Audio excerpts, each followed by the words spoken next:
Did you know that if you've got 40% of 70, you can just ignore the zeros and multiply what's left? 4 times 7 is 28. Let's see that again. 30% of 60, we just ignore those zeros. 3 times 6 is 18. Now, these are what I like to call our zero-ended heroes. If the percentage and the number we're finding the percentage of both end in 0, we can ignore each final 0 and multiply what's left. 80% of 50, ignore the zeros. 8 times 5 is 40. We could have also used reversey-Percy on that one. 80% of 50 is the same as 50% of 80. Once again, 40.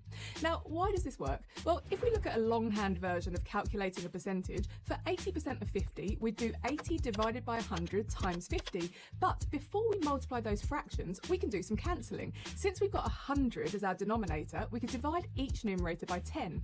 In other words, since we've got 2 zeros in the denominator, we can cancel 1 0 from each of our numerators.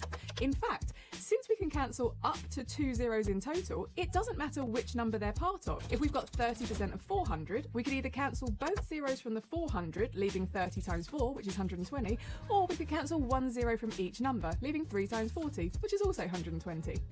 Because for me, I don't know about you, man, but I don't remember all this fractions and percent, bro, like, because we don't really use it in our day-to-day as much, and because we have calculators, this is a quick way of helping. But percentages, this one is very useful for me. I do a lot of percentages. Exactly. And rarely do you ever do 68% of 22 or something. No. It's always... Round